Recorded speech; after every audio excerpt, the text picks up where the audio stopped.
Bueno, buenas tardes a todos. A nombre del Museo de Arte Contemporáneo de Monterrey, le damos la bienvenida a Manuela Moscoso. Manuela Moscoso actualmente es curadora en jefe de la Bienal de Liverpool, una de las bienales trascendentales que está jugando un papel importante en el cruce de discursos entre artistas de varios lugares del mundo. Y con esta charla le damos el inicio a un programa público que Marco ha ideado con Indira a la cabeza, que pretende analizar cómo las bienales se han ido adecuando a este fenómeno de pandemia, o sea, cómo sus discursos que fueron enarbolados en función de una apertura absoluta han estado adecuándose a estas nuevas circunstancias, qué tipo de plataformas han estado imaginando para poder mantener vivo este tipo de instituciones que ya son trascendentales en la construcción de arte y que son tan longevas como diríamos un siglo de desarrollo o casi más de un siglo de desarrollo de sus proyectos. Yo únicamente quiero darles las gracias a todos ustedes por ser parte de esta idea de intercambio profesional, por esta posibilidad de seguir conversando y especialmente, Manuela, muchísimas gracias por tu generosidad al participar con nosotros y brindarle al público de Monterrey y de México el conocimiento y las nuevas ideas que estás desarrollando en este proyecto. Manuela es una profesional y una colega de muchos años y bueno, trabajó con nosotros, trabajamos juntas, coincidimos en la Ciudad de México y ahora a lo lejos, pero seguimos manteniendo una relación profesional. Indira, a ti muchísimas gracias por la labor tan seria que llevas a cabo al frente de los programas educativos y públicos del Museo Marco. Y a ustedes muchísimas gracias por estar, como les decía, por estar con Marco en todo momento, ¿no? Gracias.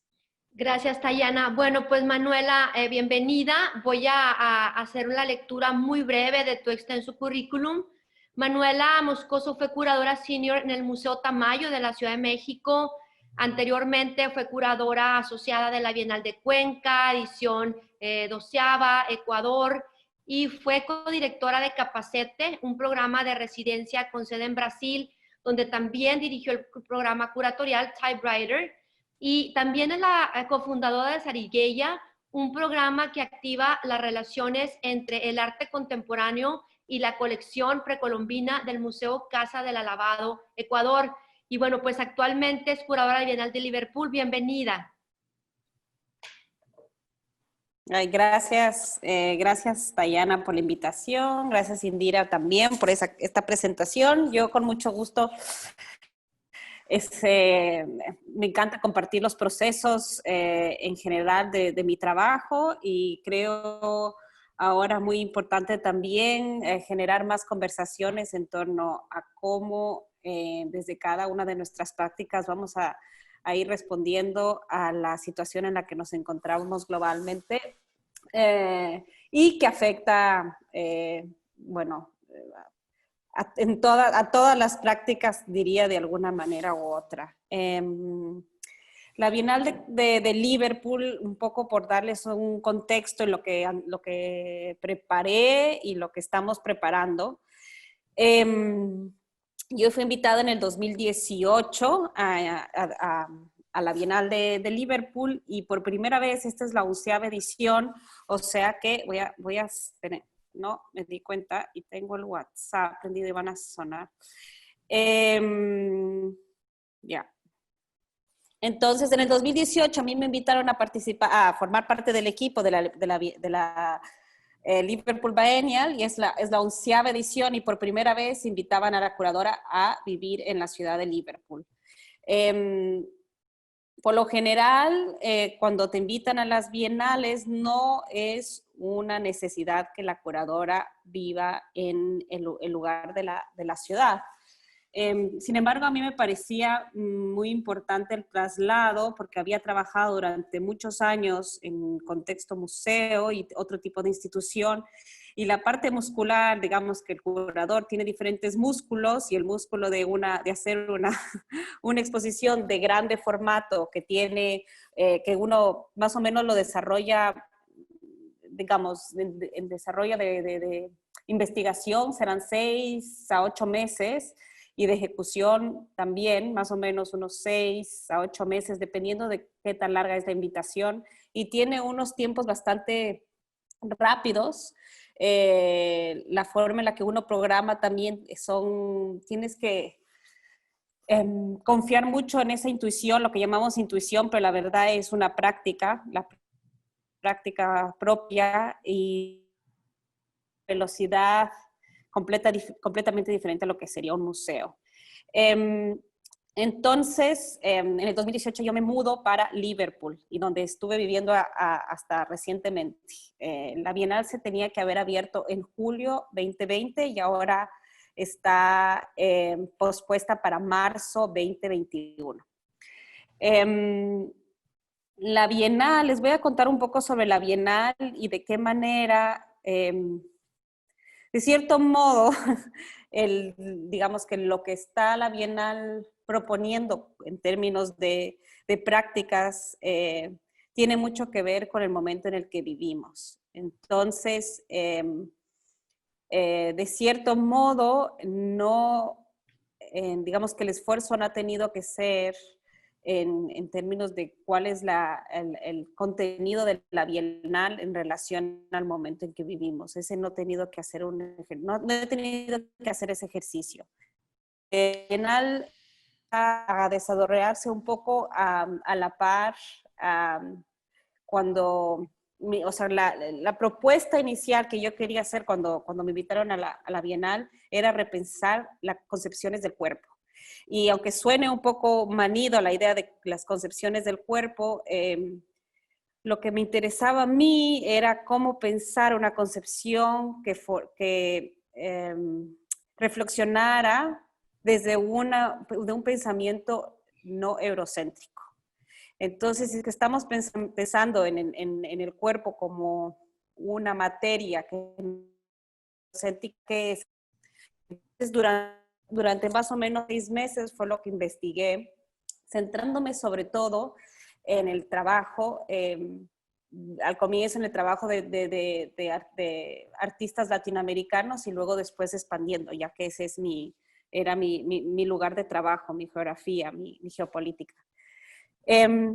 ¿Por qué me interesaba también hablar sobre el cuerpo? Y sobre todo porque hubo, menos en México, sobre todo en América del Sur y con la llegada de Bolsonaro, hubo un giro en el 2018 bastante fuerte hacia la derecha. Y es una derecha que es antigua desde mi lectura, ¿no? Es una derecha bastante populista, por supuesto, pero tiene unos fundamentos muy antiguos en el sentido de que aboga por un proceso civilizatorio que mantiene un status quo de un tipo de persona o una forma de cuerpo que es mejor que otras o que tiene algún tipo un sentido más importante que otras. Y es un proyecto que viene desde la modernidad, es un proyecto desde del inicio del proyecto moderno europeo. Y a mí me parecía que el Bolsonaro y todo su discurso tenía mucho que ver con ese proyecto civilizatorio, que quiere decir que que eso es lo que nosotros heredamos también como sistema, es decir, que lo que entendemos como humano no es una noción neutral, sino ha sido una noción que se ha construido durante siglos para defender ciertos tipos de cuerpos y ciertos tipos de formas de pensamiento sobre otras. Y esas formas y esos cuerpos o esas que que son digamos, los del poder, serían en representación del hombre blanco europeo. Y esto es como concepto. Luego esto se convierte en algo sistemático, que todos nuestros cuerpos y todos nosotros de cierto modo leemos el mundo desde esa perspectiva y desde esa óptica. Y esto también tiene que ver la fundación y el nacimiento, digamos, del mundo moderno, porque el mundo moderno también se basa desde cierta manera en generar capital a través de formas de explotación en las cuales para poder explotar se definen ciertos cuerpos no blancos o la naturaleza como objetos, lo cual permite así poder usufructuar de estos cuerpos o de la naturaleza, es convertirlos en objetos. Y eso es un poco lo que estamos viendo tanto en la pandemia como en todos los movimientos sociales a partir del Black Lives Matter, un poco es en respuesta a esta historia de muchos siglos en los cuales sistemáticamente se convierten o se definen ciertas cosas como menos que humanas para poder explotarlas. Y el humano, como digo, lo que definimos o lo que entendemos como humano es una definición que corresponde a una forma de pensamiento formada y iniciada en Europa, o sea, es eurocentrista y no incluye a nada que no sea un hombre blanco. Esto es conceptualmente, no necesariamente ahora, no, el hombre blanco es literalmente eso, yo puedo tener ese hombre blanco dentro de mí, se vuelve algo sistemático, no quiere decir que haya una definición identitaria per se o una definición de cuerpo per se, pero sí hay es más como un sistema que es la que forma ese, ya sistemáticamente, y la educación que tenemos es la manera en la que leemos estos otros cuerpos. Entonces, para la Bienal, yo venía con estas ideas de que quería repensar de qué manera podemos entender el cuerpo con otro tipo de conexiones en las cuales nos podamos inspirar de otras formas de pensamiento que no sean eurocéntricas, a pesar de que esa es nuestra educación, de qué manera podemos expandir las formas que conocemos nuestro cuerpo y lo que entendemos por esa persona, ¿no? Como estos cuerpos trascendentales, donde la piel es nuestra última frontera, donde hay todo este sistema de binarios que son hombre-mujer, dentro, fuera, privado, público, colectivo, individual, todo este sistema de binarios que forma el proyecto moderno y que de cierto modo sostiene, de cierto modo también es útil, pero también de cierto modo sostiene formas de opresión y de explotación. Entonces, yendo a Liverpool, la verdad es que es un lugar bastante rico para pensar mucho sobre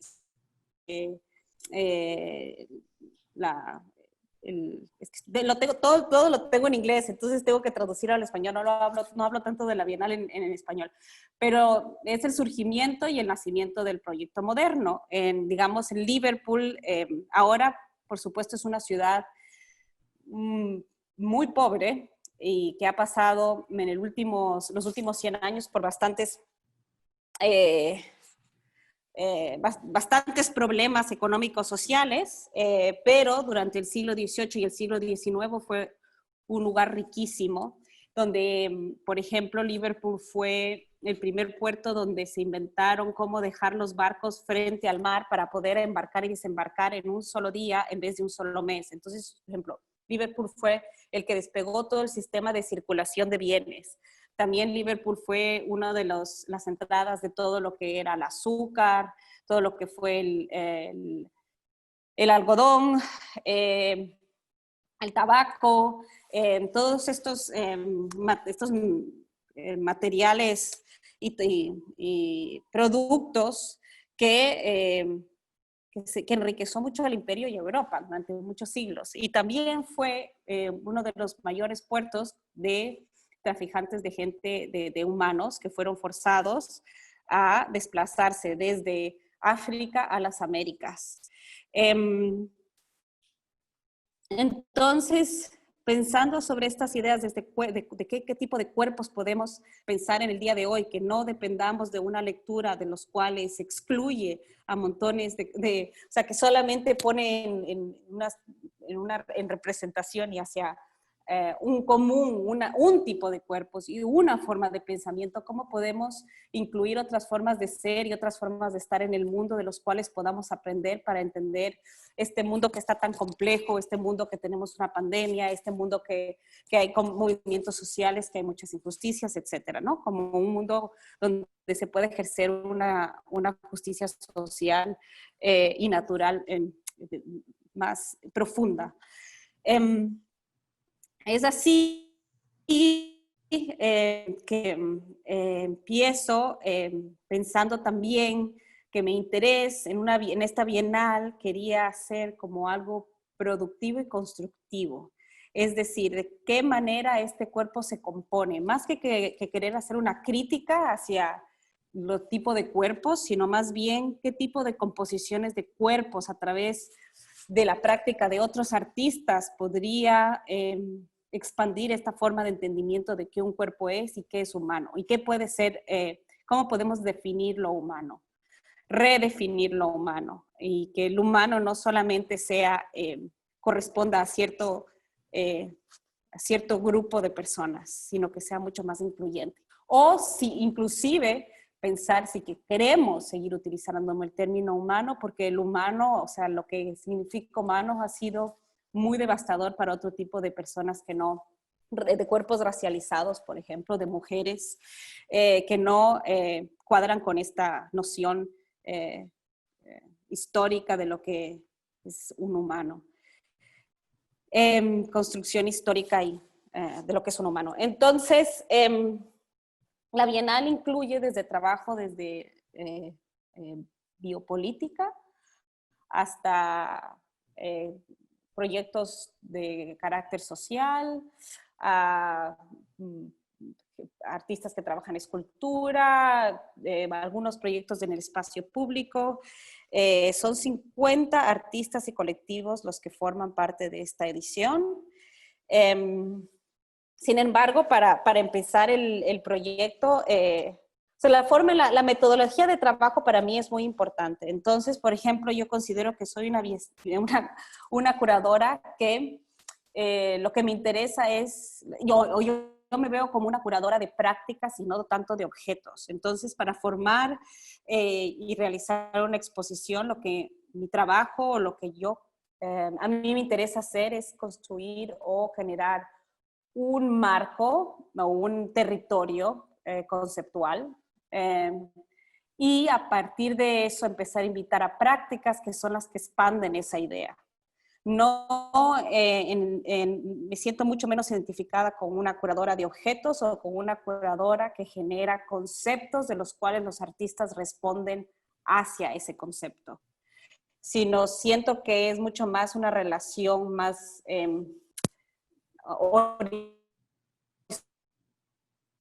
cada artista tiene su práctica y es como más, me siento como alguien que, por decirte, alguien que hace permacultura o hace algún tipo de agrupación de prácticas que entre ellas generan un discurso o posibilidades de pensamiento. Entonces, para abrir de este cuerpo que me interesa y a pensar en este cuerpo que podamos amplificar la manera de entender como un cuerpo mucho más que de lo que ustedes ven aquí, mucho más que la piel es el límite.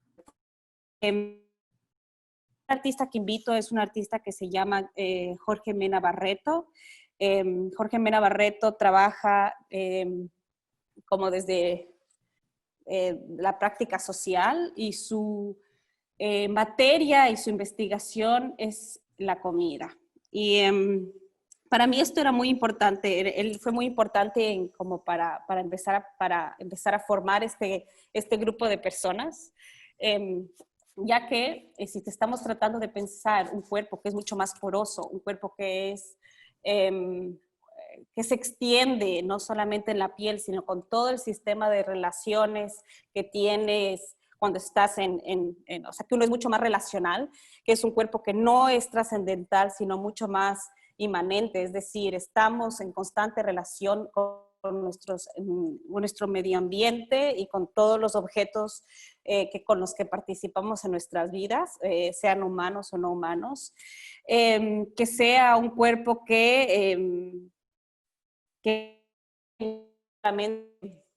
no solamente habita en la tierra, sino también nosotros tenemos, nuestros cuerpos están habitados por otros seres también, sino esta idea de la multiespecies también, que somos multiespecies, no somos una sola especie. Ideas también de, por ejemplo, cómo podemos conectar o cómo podemos entender en nuestro interdependencia, la gran interdependencia que tenemos con lo que llamamos la naturaleza, pero también con todo, o sea, tenemos una interdependencia, o sea, mi vida depende de tu vida, es algo bastante, lo cual la pandemia ha amplificado de una manera exponencial lo que estaba tratando de decir y nunca me imaginé que podía ser ese el contexto en el que esta bienal iba a suceder, pero para mí era muy, muy importante empezar a pensar que este cuerpo también no es solo un consumidor, sino es un productor de realidad, que a la vez que cuando estamos viviendo, o sea, cuando estamos participando del mundo, cuando estamos, ¿no? Cuando estamos comiendo, estamos digiriendo esta comida, de cierto modo estamos haciendo paisaje, estamos haciendo naturaleza, y de cierto modo para mí esto era muy importante porque lo que siento que es vital también, es que nos empoderemos, que empoderemos estos cuerpos en los que vivimos y en los que experimentamos el mundo y los que hacemos mundo. Entonces, pensando justamente en cómo tener una bienal que más que criticar empodere, cómo tener una bienal que forme, que ponga en relación prácticas que están pensando en ese tipo de interdependencias, cómo pensar una bienal que nos haga solamente reflexionar un poco más sobre cuántos somos productores de nuestro mundo, desde todas las latitudes de donde somos, nosotros producimos mundo. Para mí, George Mena Barreto era como la primera pieza fundamental como para contar esta historia, ¿no? Y es que para George, por ejemplo, de la comida es un mediador entre el mundo y nosotros. Y es el estómago una herramienta escultural que hace land art. Y con él, por ejemplo, eso es de las artistas que más han sido afectados por la pandemia, pero íbamos a hacer muchísimos trabajos en relación a la comida en Liverpool. Y es uno de los artistas que tuvo como ha tenido muchísimas visitas a Liverpool y casi como pseudo residencia en Liverpool, porque de cierto modo, para contar esa historia, reconectar nuestro estómago con la tierra también quiere decir que es tomar en serio cómo nuestro cuerpo no es mente y cuerpo, no es espíritu y cuerpo, no todas estas divisiones, todos estos binarios que mantienen un pensamiento eurocentrista, sino que sí están conectados y que en realidad es el estómago y hay otras maneras o sea, que cuando vivimos o cuando estamos en el cuerpo aprendemos con todo el cuerpo, no solo aprendemos con el cerebro, sino aprendemos, o sea, experimentamos el mundo y hacemos mundo con todo el cuerpo. Entonces, para George Mena Barreto, el comer y el que tu barriga sea esta herramienta escultural, también lee el mundo de una manera no discursiva. Y eso para mí es muy importante, que uno puede leer el mundo también de una forma no discursiva, sino que sino que todo lo que, digamos, todo lo que entra sale, pero todo lo que entra también se transforma. Y somos una materia que está en constante transformación y que también una materia que existe como posibilidad en este presente, pero también somos una materia histórica, por decir todas estas nociones sistemáticas también forman parte de nuestro cuerpo, por ejemplo. Y las inteligencias de nuestros antepasados, de cierto modo, también son una herencia nuestra, así como también somos una materia del futuro. Entonces, por ejemplo, en ese sentido es que por ejemplo, George me ayudaba a contar sobre un cuerpo que lee a través de la barriga. Entonces, si estamos pensando, entonces es como cuando la Bienal se llama también The Stomach and the Port, ¿no? Entonces, estés pensando en justo el estómago como ese sistema digestivo que come el cuerpo y que es el lugar donde entra, lo exterior entra, se transforma y sale. Y también tiene que ver, para mí personalmente, no es que esté muy presente en la Bienal como concepto, pero para mí me sirvió en la construcción de la Bienal pensar en la antropofagia, que es este término sobre todo utilizado en Brasil en el modernismo brasilero, pero también pensando en lo caníbal, que es decir, yo como al otro me transformo, no es una forma de comer lo que el otro, ese otro, lo que no es tuyo. Hay un proceso de transformación de esa materia y no es una apropiación per se, sino que es una incorporación de ese otro con el tuyo. Y es un ejercicio y es una forma de generar algo nuevo, si quieres. Entonces, pensando también, por ejemplo, con George Mera Barreto fue como una especie como de peso para empezar a construir todas las prácticas que se generaban al lado de ellos, al lado de él y como les digo, fueron 50 personas, 50 artistas los que están invitados ahora.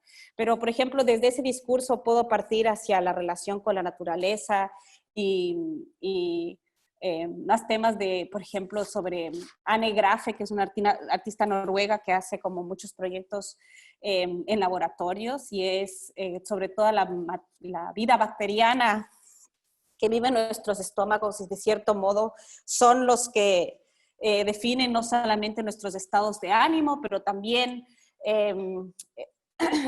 son los que viven después de que nosotros nos muramos. Las bacterias siguen vivas, pero nosotros somos las bacterias, nosotros somos más parte, las bacterias son parte de nosotros más que nosotros parte de ellas.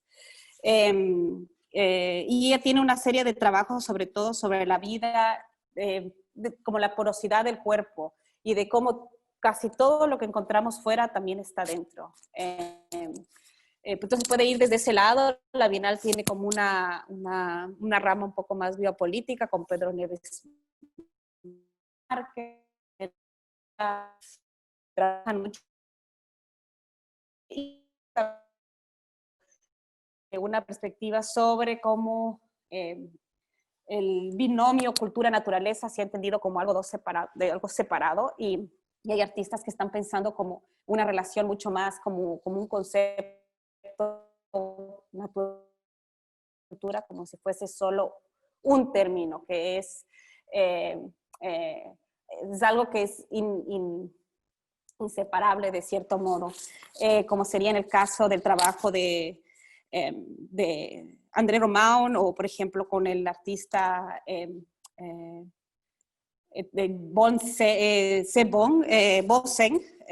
Boseng, que trabaja sobre todo sobre cómo aprender de la inteligencia de las plantas.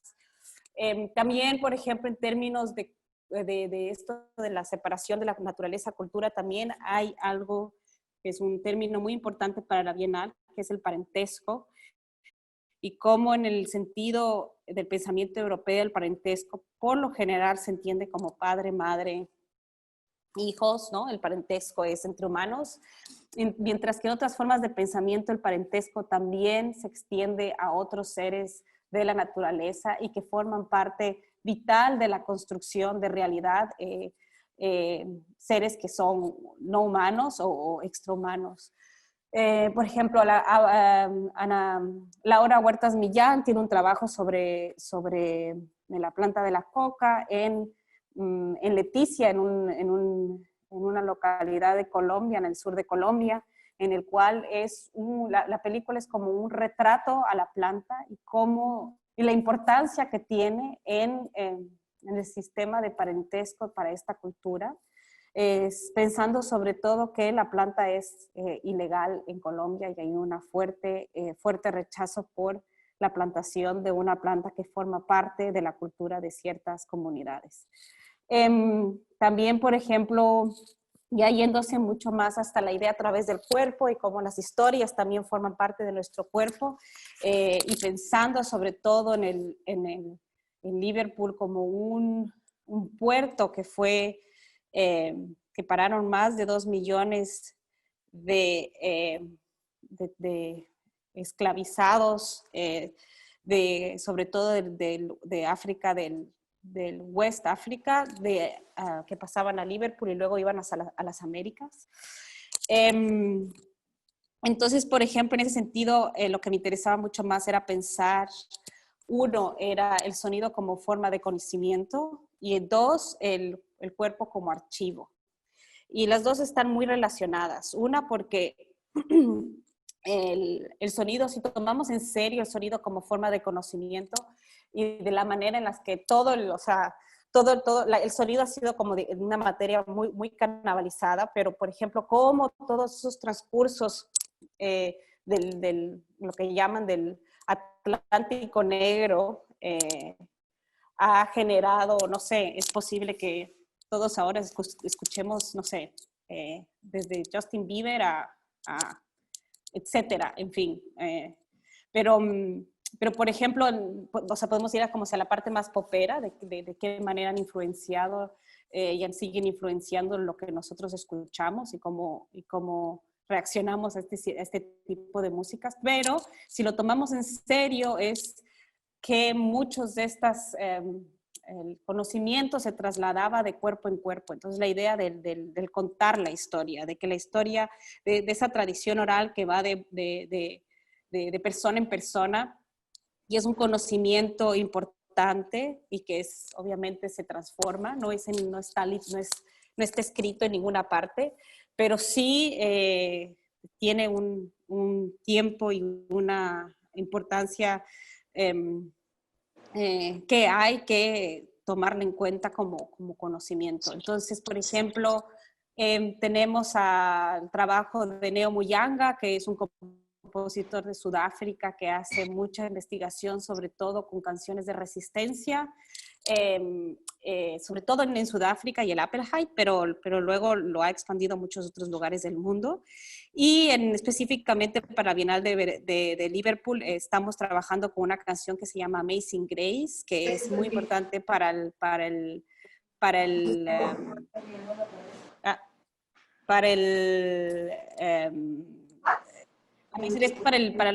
Civil Rights Movement en Estados Unidos en los años 20, pero en realidad fue escrita por un esclavista que vivió en Liverpool y que fue capturado en el West África, y al escapar se vuelve abolicionista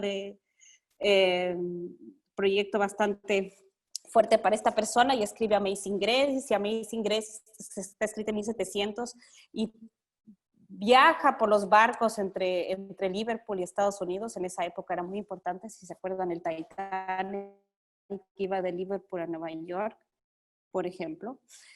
Viaja hasta el gospel, y en el gospel se puede repetir, y eventualmente en 1920 se convierte en una de las canciones más importantes, y no sé, Obama lo cantó hace unos años atrás, y continúa siendo una importante canción del Civil Rights Movement, pero con una historia bastante complicada.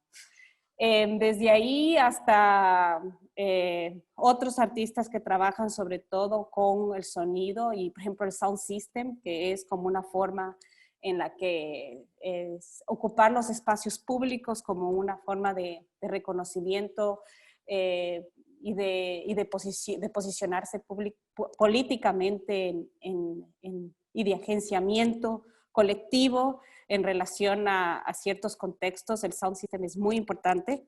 Y hay Inverno Mutuo trabaja sobre investigaciones del sound system y la música picó, específicamente en el Pacífico colombiano. como también Ayesha Hamid lo mira desde otra perspectiva y sobre cómo las relaciones entre el Atlántico fueron viajando también. Es como más un storytelling sobre más archivos y es como una historia mucho más histórica o como un recuento mucho más histórica sobre esos transcursos y esos percursos. Entonces toda la Bienal de cierto modo se va desdoblando con estas ideas, el cuerpo como archivo, el cuerpo más allá del cuerpo, como la piel no como la última frontera, pero también tomando en cuenta no sé, también hay una parte bastante importante de artistas mujeres y cómo esas luchas feministas, por ejemplo, en el Tate, tenía la posibilidad de invitar, uno de los venues es el Tate, entonces tenía la colección del Tate, entonces tuve la posibilidad de incorporar trabajo de artistas feministas, sobre todo de los años 60, que fueron unas grandes luchadoras para ciertos derechos en relación a los derechos de reproducción o los derechos de representación, que se desdoblan un poco en el Tate en relación mucho más a lo que se llama un poco incluir la racialidad de los cuerpos también como una lucha importante y que bueno, que con el BLM es aún más evidente ahora. Eso es, digamos que ese es como el universo de la Bienal, luego me pueden hacer preguntas más específicas, pero eso es como el universo de la Bienal, son 50 personas, teníamos antes 16 venues en toda la ciudad, 16 espacios. Es que estamos para poder tener la ciudad de que abrimos la Bienal.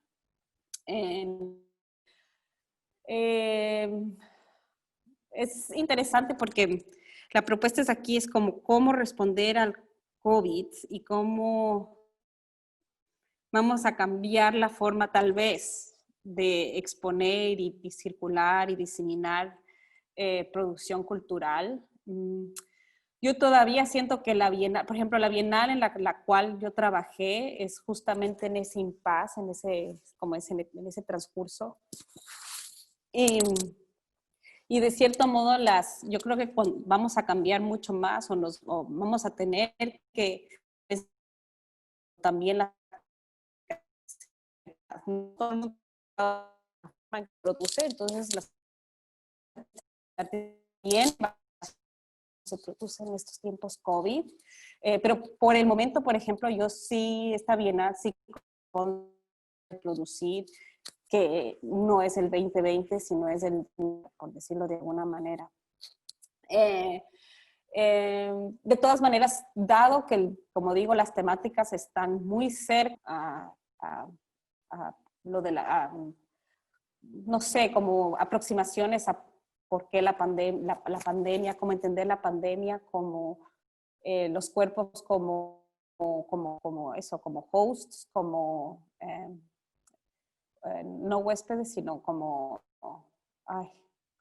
bueno, como que cargamos como contenedores, los cuerpos como contenedores, el cuerpo como algo poroso, las ideas de parentesco más allá de lo humano, la objetivización de la naturaleza para poder ser explotada, los cuerpos racializados también como objetos, o sea, en términos de temáticas, por decirle de alguna manera, y como bien corresponde mucho a estos momentos.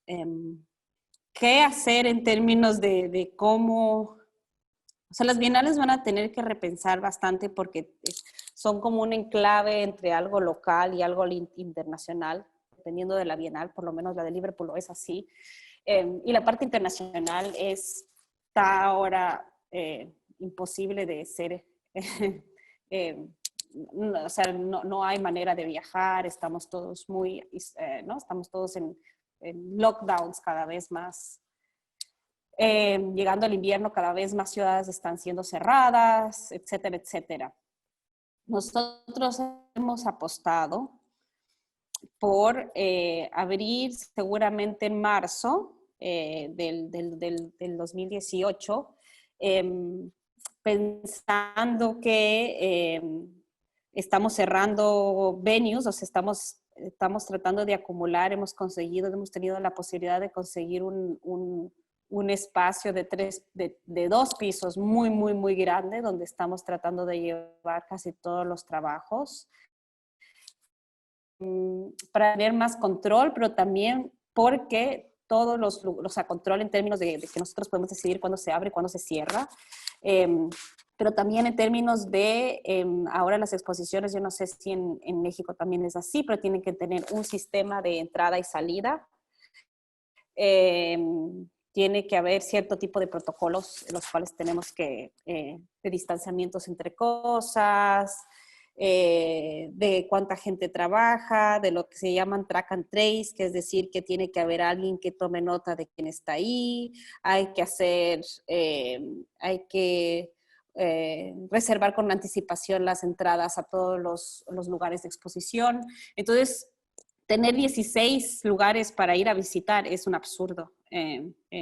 No lo hace nada, no le estamos facilitando a la gente visitarlo. Entonces, hemos decidido cerrar, lo cual es un bienal diferente. Es porque es volver a hablar con casi todos los artistas, pensar en el nuevo espacio, de qué manera el trabajo va a ser afectado, impactado, luego también de qué manera el COVID está afectando ahora mismo su trabajo y qué tipos de cambio o qué podemos esperar en términos de si es que se ha modificado la idea, las comisiones. Son como 25 o 26 nuevas comisiones, o sea, nuevos trabajos.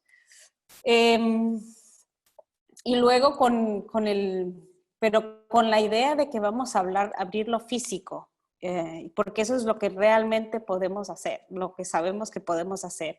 Empezamos en marzo, pero con la posibilidad de que marzo no sea la apertura. No va a haber ningún artista que viaje a instalar su propio trabajo. Todo tiene que ser a distancia. Entonces, un poco como esa idea de la Bienal como un lugar de encuentro no solamente de objetos, sino de cuerpos. Seguramente en esta Bienal o en estas ediciones no va a ser posible. En términos de programa público es más o menos lo que todos estamos tratando de investigar, que es de qué manera hacer programa a través del online. Nosotros estamos pensando en hacer, sí, como sesiones cerradas y abiertas, y lo cual estamos, desde ahora estoy trabajando con Kenia Eliasson en la publicación. El Reader no hay un catálogo per se en la Bienal, sino va a ser como una especie de Reader. Entonces el Reader se va a expandir o se va a ampliar en un programa público. Y ahora, por ejemplo, estamos haciendo algunos ensayos, pero todos cerrados, o sea, no en público, para entender de qué manera esta, digamos, herramienta Zoom puede ser utilizada de una forma más performática, por ejemplo, y de qué también manera podemos hacer una combinación de eventos cerrados abiertos para generar algún tipo de discusiones un poco más profundas, y otras sean algo como más, digamos, de escuchar a alguien.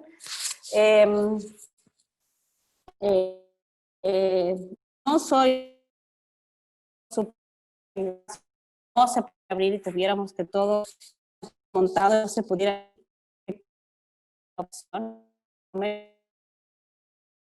lo es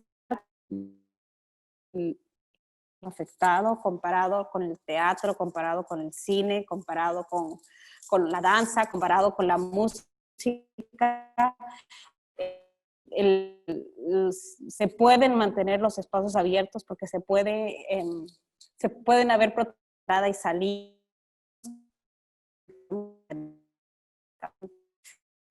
Entonces,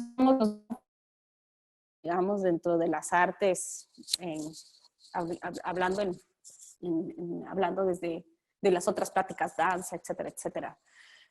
Así que nosotros pensamos que se va a poder. No soy muy afín de hacer una traducción online de un Second Life, por decirlo de alguna manera, de la exposición. Sí pienso que se puede hacer una documentación bastante buena y se puede hacer una especie más como de una película, más que un Second Life, porque en realidad las piezas... No, las piezas son, muchos de los trabajos son, si son escultura, no son imagen, y lo que hace la computadora es transformarlo todo en imagen. Entonces, ¿qué tipo de traducciones podemos generar a través de una exposición? ¿No? Pues tal vez el film puede ser el que mejor se traduzca, pero no todo se puede traducir a imagen y a imagen en movimiento. Entonces, siento que si la estrategia será mantener esa distancia, no tratar de hacer una traducción literal. Y sí es el caso de que no pudiéramos abrir del todo. Pero yo intuyo que sí vamos a poder abrir. No será tan internacional, no tendremos tantos visitantes o lo que generalmente se tendría por el distanciamiento, pero sí creo que hay mucho apetito para ver exposiciones y tener experiencias reales. Estoy aquí en Berlín ahora y tuve la experiencia y la posibilidad de ver la Bienal de Berlín, y lo que puedo amar es que la gente, con el apetito que tiene de ver cosas de verdad, las conversaciones son, o sea, que ves menos cosas, entonces, en verdad, o sea, ¿no? Trabajas mucho más en la computadora y ves menos cosas en la vida real, digamos. Entonces, sí hay una mirada un poco más pausada, más lenta, más sin tanta, digamos, sin tanto angustia del tiempo.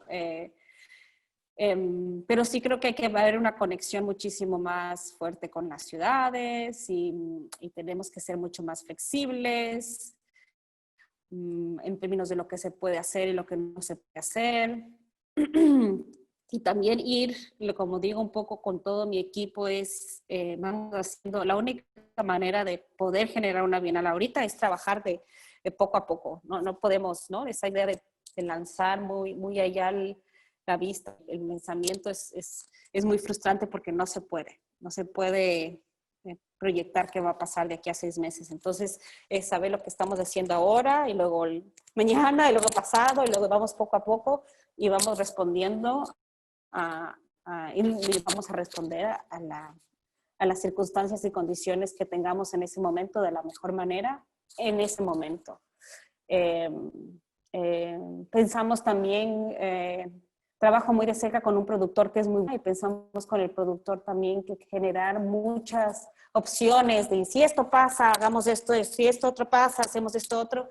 La verdad es que es trabajo en vano.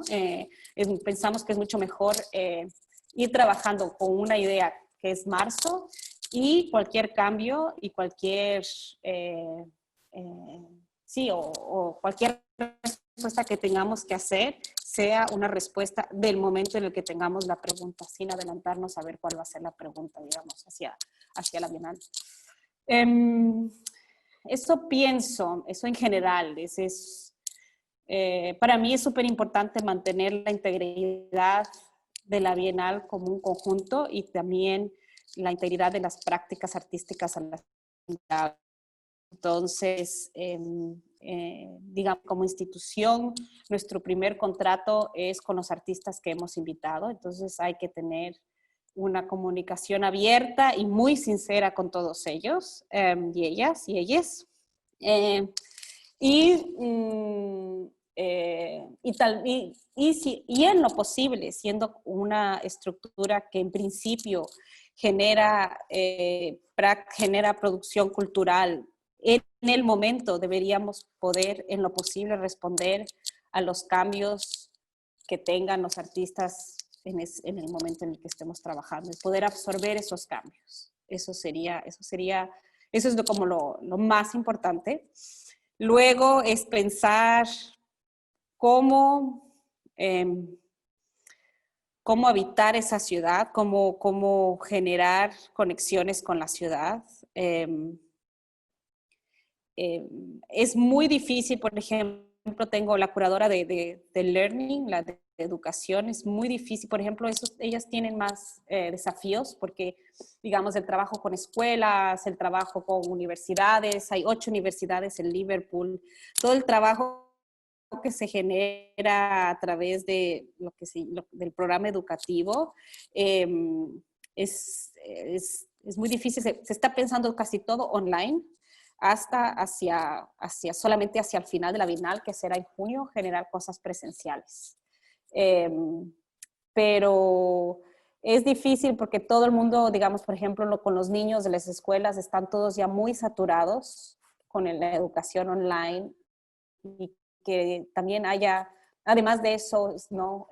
Por ejemplo, tenemos un proyecto con un colectivo de Turquía que se llama Kekecha, que mi idea de Kekecha en realidad son músicos, compositores y trabajan de percusión del cuerpo. Entonces son como ejercicios de percusión de cuerpo y hacen como talleres de percusión de cuerpo y tal.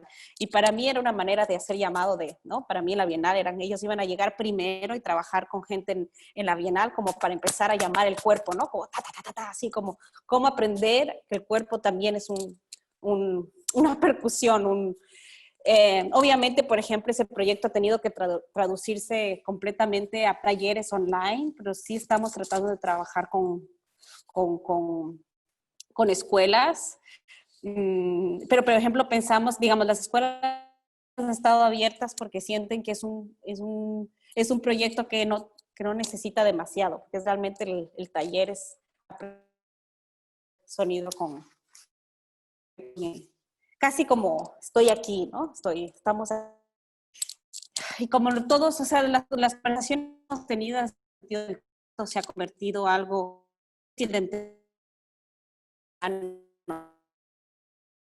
lo del tacto es algo que vamos a ver cómo nos transforma esto, pero es digamos que de los sentidos que más están siendo afectados con lo de hacia sí mismo, de hacer un ejercicio de es uno de los proyectos radicalmente a lo que va a ser. Es diferente, no siento que nada siento que es mejor que lo otro, es simplemente diferente, digamos, no es que es un compromiso, pero es un compromiso que también puede ser tan ambicioso como el inicial, el primero, o la primera idea que teníamos, o lo que estamos trabajando. También es eso, es como contacto, eso es la final. Creo que eso es lo que tenemos que pensar muy bien todos los que estamos trabajando desde los museos, desde las organizaciones, cómo generar contacto seguro y cómo navegar en estos momentos en donde eso, el sentido. Yo no sé cómo está México, cómo la lleva la gente, lo lleva de maneras muy diferentes, pero bueno, pero me imagino que la distancia social se aplica en todas partes y eso, como que el sentido del tacto y de qué manera podemos estar todos juntos, la idea de asambleas, la asamblea como algo como el conocimiento, ¿no? Como la idea por ejemplo, lo de la educación, ¿no? No es que uno aprende solo, sino aprende uno con toda la clase, ¿no? Y un poco creo que las exposiciones también es así, uno no aprende solo, sino uno aprende con la misma experiencia con otras gentes, ¿no? Es la idea de la inteligencia distribuida o los afectos distribuidos, cómo podemos redistribuir los afectos con el tacto no está presente. Creo que todas esas ideas vamos a tenerlas que irlas pensando, pero no solamente para ahora, sino como para un futuro, sin saber realmente cuánto tiempo va a durar este COVID. Son como pensamientos en los que yo me encuentro bastante o sea, pensamientos no, sino estoy pensando con mis colegas mucho sobre estas ideas, sobre cómo generar espacios donde podemos tener esos espacios del sentido colectivo, donde aprendemos de todos y con todos, ¿no? O de la misma experiencia de estar en un sitio, etcétera, etcétera. Del habitar, de los cuerpos que habitan. Es del habitar un espacio, ¿no? Del estar aquí. Bueno, luego tienes otras cosas que están increíbles. Yo no, poder estar con todos ustedes en Monterrey, o no sé si hay gente que no esté en Monterrey en otras partes, pero digamos, también hay este sistema de conexiones que también se pueden pensar como algo positivo que antes tal vez no nos hubiéramos lanzado de una manera tan natural. Entonces, pues sí. Pero sí creo que hay muchas cosas por qué pensar, para qué pensar en términos de una exposición en general o los espacios que en principio son de dominio, la idea que queremos que sean comunes, ¿no? Otras cosas de las que estamos pensando mucho es, por ejemplo, el espacio como el exterior se convierte en el espacio seguro, el espacio interior, el seguro, y ahora es el exterior, es el seguro. Entonces, por ejemplo, ¿no? Esas ideas, tienes mejor estar afuera que estar adentro. Antes era mejor estar adentro que estar afuera, ¿no? Entonces, estos paradigmas van cambiando, y de qué manera vamos a responder para empezar a generar también posibilidades de contacto.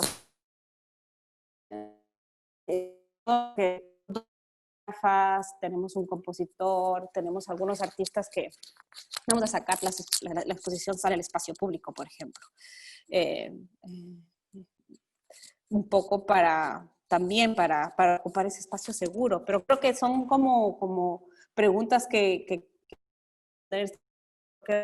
para como ese seguro el de afuera, de exterior, colectivo, individuo, todo eso como que nos vamos a replantear un poco, lo cual está bien, que nos replante siempre que nos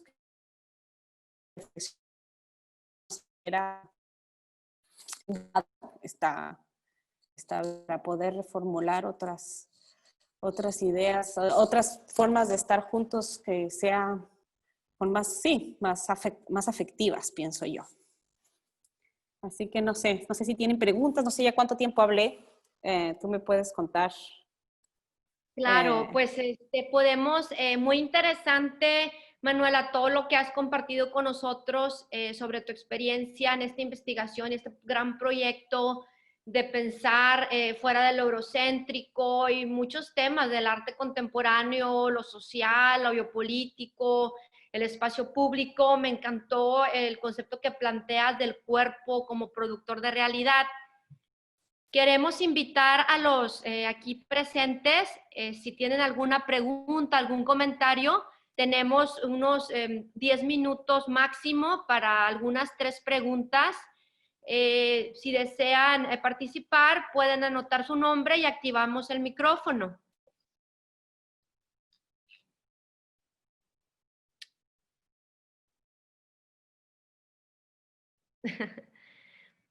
Rodrigo Ponce, adelante.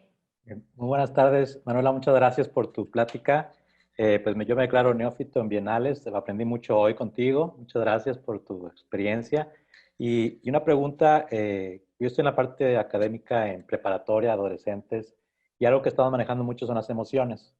Y mi pregunta va en el sentido de cómo las emociones están involucradas en todo el proceso de la Bienal. O sea, desde que tú seleccionas el tema, de que seleccionas los artistas, las prácticas que tú mencionas, cómo se involucra todo esas emociones, y al final que dices de que también tienes que considerar el afecto distribuido en una sociedad, ¿verdad? Entonces, ¿cómo nos puedes decir algo al respecto? ¡Ay, no te escuché! Se cortó. Bueno, lo voy a escribir. ¿Me escucharon? Sí, buena idea.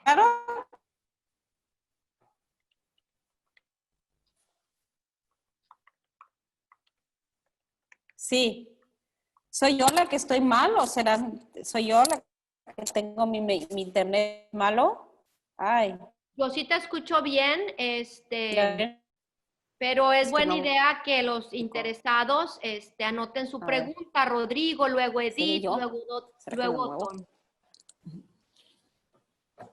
¿Cómo se involucra la emoción del curador en el proceso de la Bienal?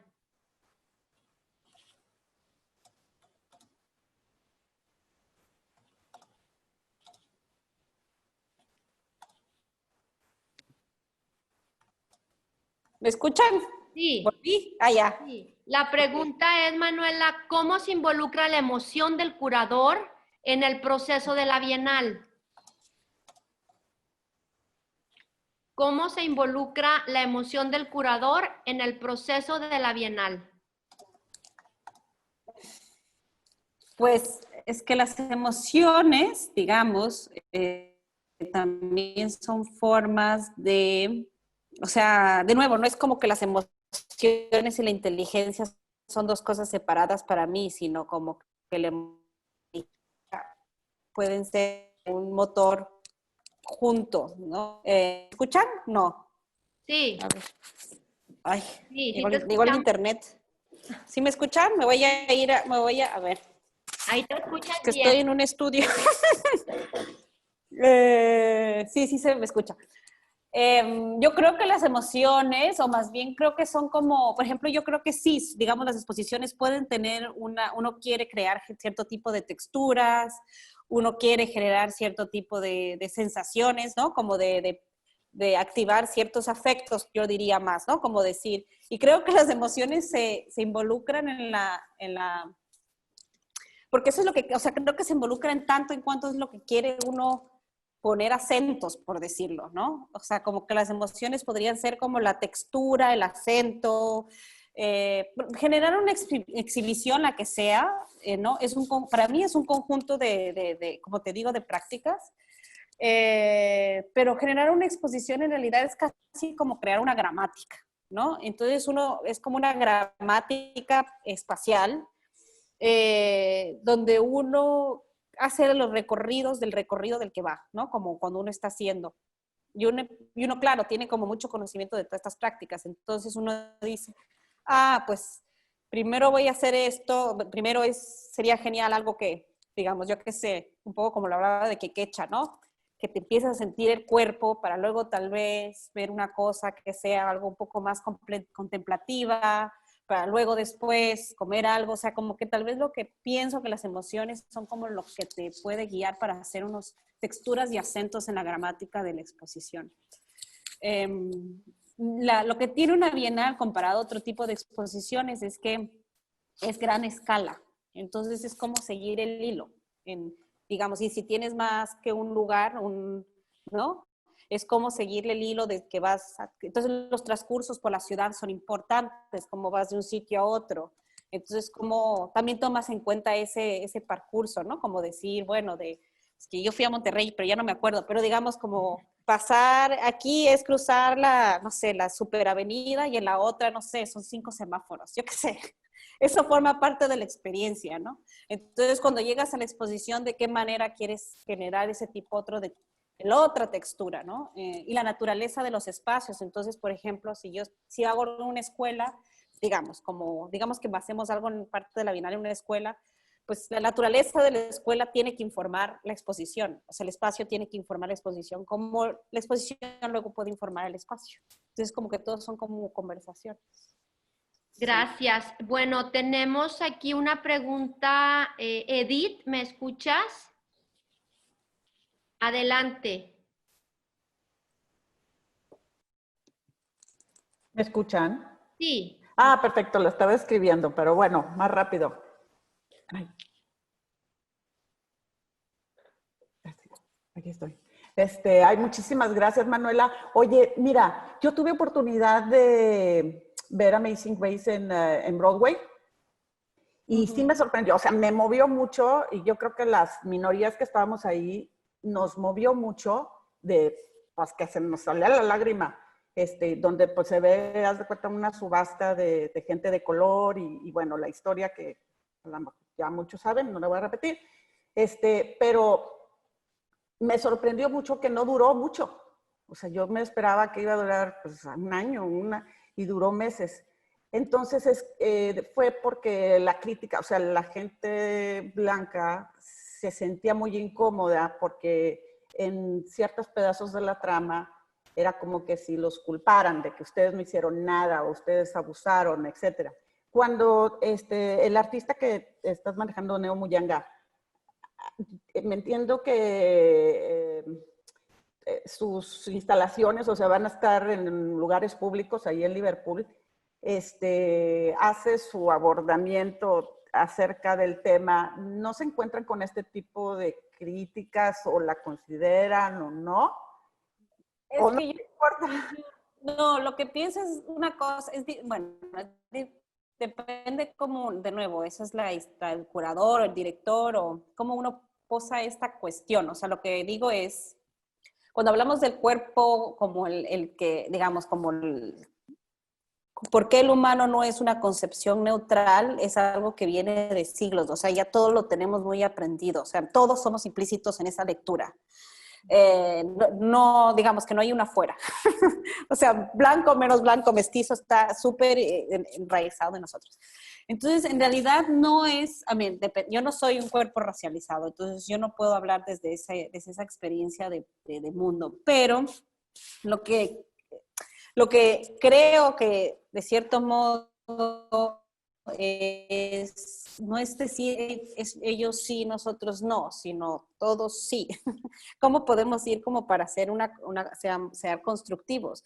Pero al mismo tiempo no se puede negar que de cierto, ¿no? Que hay una historia muy, que es para unos y para otros no. Entonces hay también que entender cómo todos estamos implícitos en ese mismo.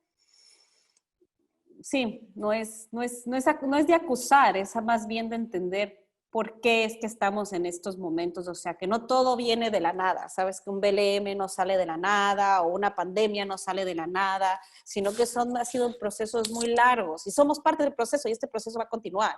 La idea es de cómo podemos modificar para que esos procesos incluamos una justicia social para más gente. Eso es lo que yo pienso. Y para poder hacer eso tenemos que también aprender un poco, o sea, no somos ente que nacimos y ya, sino que somos un proceso histórico y también somos futuro. A mí, o sea, la posibilidad de futuro está increíble, o sea, pensar que sí puede haber un futuro en ese sentido es algo positivo. Si todo lo que estamos escuchando constantemente es la catástrofe, que todo se va al carajo, la posibilidad de futuro, eso está increíble y creo que de la gente que ha sido, o sea, de todos los pueblos que son los que han sobrevivido, podemos aprender de eso, que sí hay una posibilidad de futuro. Pienso que es algo como, yo quiero tal vez ser más constructiva en ese sentido de ellos y nosotros, ¿sabes? Pero en general, pero también hay que cabrearse de vez en cuando, digo yo, ¿no? Como para que las cosas a veces se movilicen, no digo que no, ¿no? Dependiendo cuál es la lucha de uno. Pero la lucha tiene que empezar en el cotidiano, ¿no? Pero Neo Muyanga es un compositor y él lo que está haciendo es una nueva composición de Amazing Grace y en realidad era un trabajo que vamos a hacer con por lo menos 100 gospels, que eso no va a poder, no sé si vamos a poder hacer eso, 100 personas de coro. Eso no sé si vamos a poder hacer, no sé, no sabemos. Ahorita están prohibidos. Wow. Gracias. Bueno, pues por el tiempo podemos dar oportunidad a una última pregunta. Otón Castañeda, si gustas prender tu micrófono. Hola, gracias. Hola Manuela, muchas gracias por la charla. Es casi una pregunta doble. Un poco es cómo seleccionaste los artistas, que es una pregunta muy clásica, pero va más en el contexto de cuáles fueron esas fuerzas o mechanics, ¿no?, que conviven en la definición del contenido de esta edición de la Bienal y un poco qué tanto abriste la curaduría para integrar artistas fuera de, pues, de los circuitos tradicionales de las bienales internacionales. Esa sería como un poco la pregunta. Gracias. O sea, en realidad, no sé, todo sistema de selección es un sistema de selección, ¿no? De cierto modo proviene de la investigación propia, proviene de los intereses que uno puede tener, no solamente para esta bienal, sino en general, ¿no? Sino es una práctica que viene, digamos, en mi caso, voy trabajando casi 20 años, entonces han sido todo proyecto viene formado por eso. En términos de cómo uno está constantemente investigando, o sea, no es que entonces uno empiece a identificar ciertos trabajos que a uno les interesa y por qué y qué, o sea, en cuanto te vas encontrando, ¿no? O sea, en general, ¿no? Vas yendo a exposiciones y vas generando también unas preguntas hacia ti mismo, mira, qué interesante, o sea, que yo esté hablando sobre cuerpos, no es porque y justo llega la pandemia, no es porque haya sido genial, sino porque ha habido, ¿sabes? Hay gente que está pensando sobre eso y que he visto algunas exposiciones, he hablado con los artistas, ¿no? Está en el aire, como cuál es ese relacionamiento con el mundo que tenemos y a dónde nos está llevando, por decirte de una manera muy... Entonces uno como va tomando... Luego para generar una exposición pues tienes que tener, obviamente el listado es muy importante, entonces tienes que, por supuesto, por ejemplo, yo tengo un Rashid Johnson que es súper artista, una galería muy potente, no sé, digamos que es como el más top of the pops, que por ejemplo es el que me ha permitido, o sea, digamos, es la galería en la que tenemos un espacio, una escultura pública muy costosa. Yo no la hubiera podido, digamos, desde la Bienal pagar de ninguna manera. Entonces, por ejemplo, el artista tiene ese backup system que permite ser un poco más ambiciosos. Pero ese sería Rashid Johnson. Pero Ayesha Hamid, por ejemplo, es una artista que no tiene ni galería, ni tampoco es un circuito en el que ella nunca va a transitar porque su trabajo es más un poco tal vez un otro tipo de discurso, en otro poco de latitudes. O sea, para mí era súper importante tener, o Luisa Ungar, si tú buscas en el internet, no vas a encontrar nada porque es una performer que en realidad, o sea, es súper difícil encontrar el trabajo, entonces te lo tienes que encontrar.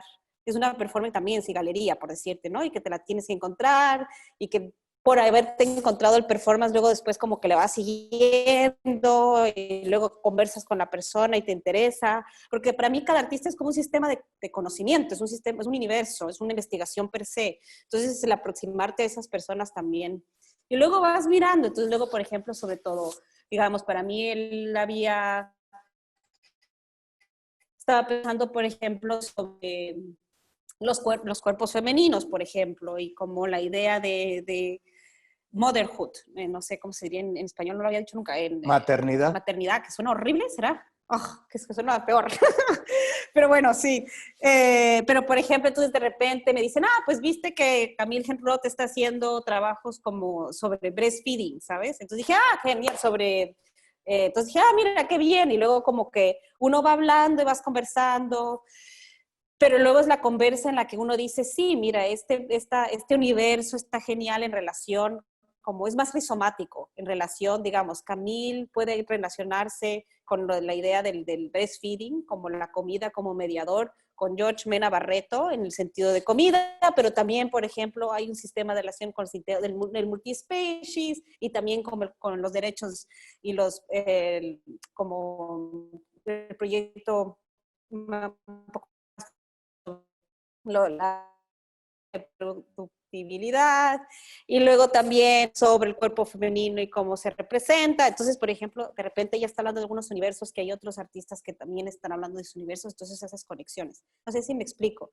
Entonces, como que te vas encontrando y para poner las prácticas juntas tiene que haber un sistema también de conexiones, no es solamente carro, sino tiene que ser carro, plaza, mira, carro, plaza, mira, y así vas expandiendo.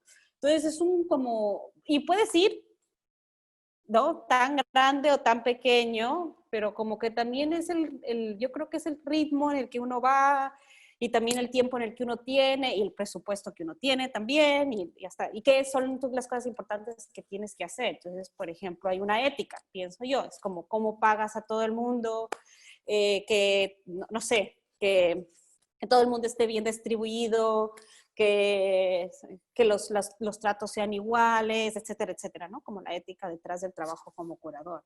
Pero siento que es eso, como más un sistema de relaciones que uno va como una especie de... Y que luego justo, capaz que después terminas la Bienal y conociste a alguien que podría haber sido perfecto, pero ya no importa, ¿no? O sea, las cosas tienen como un sentido de cerramiento y las cosas pueden continuar. Y una exposición es un cerramiento. Para mí es como un momento de, bueno, es aquí y ahora. Esto es un aquí y ahora y esto es un aquí y ahora. Pero sí, es el listado, tener tantas mujeres como hombres hay que hacerlo, siempre hay que hacer ese ejercicio, no importa qué. Porque si no, no sucede. Entonces, digamos, no sucede porque a veces uno ve más chicos, no es porque simplemente es que, sino el sistema de representación está mucho más por cierto tipo de artistas, por cierto tipo de obras, por cierto. Entonces hay que tener cuidado de que uno sea más incluyente, por supuesto, en cuanto hagas ese sistema de relaciones. Pero, por ejemplo, digamos, en la Bienal yo escogí de Research, yo escogí el Caribe, que yo no conocía tanto, porque tenían presupuesto. Entonces, por ejemplo, para mí fue el Caribe, que para mí era interesante en relación a Liverpool y el Caribe. Entonces, que mi cuerpo también esté en el Caribe, para mí era importante. O sea, por ejemplo, estar en Jamaica todo el mundo sabe que tiene una relación súper fuerte con Liverpool por muchos barcos que fueron para pelear en la Segunda Guerra Mundial, por ejemplo. ¿Tú crees? Ya Liverpool se olvidó un poco más, pero para Jamaica Liverpool es una ciudad súper. Entonces, por ejemplo, también qué lugares uno escoge también depende de lo que uno quiere investigar y de las relaciones del lugar con otros sitios, tal vez, ¿no? Sí. Gracias. Manuela, pues podríamos continuar toda la tarde platicando. Hay muchos comentarios que te voy a compartir por correo electrónico. También vamos a publicar esta charla, conferencia tan interesante en nuestros canales de comunicación del museo. Y pues en nombre de Marco, agradecerte tu tiempo. Sabemos que ya son casi por allá las 9 de la noche en Berlín, y bueno, agradecerte tu tiempo para compartir tu experiencia, tu proyecto con Marco, y esperamos pronto tenerte aquí presencialmente en Monterrey. Y bueno, gracias. Sí. Gracias a todos. Yo, una última cosa para los que realmente estén súper deseosos de leer más y no puedan, van a cerrar este Zoom y se van a ir a poner. Hicimos una cosa que se llamaba el Liquid Club, que tiene como todas las lecturas importantes, que son Eduardo Viveros de Castro, Silvia Winter, no sé, tienen a Sueli Rolnik, no sé, una serie de pensadores que fuimos pensando que eran importantes para pensar justamente sobre estas ideas, digamos, del capitalismo colonial, por de alguna manera decirlo, pero del cuerpo también, casi Butler, así hay que ver como unos clásicos también, pero hicimos un Liquid Club, se llamaba, y cada mes, y están todas las lecturas ahí.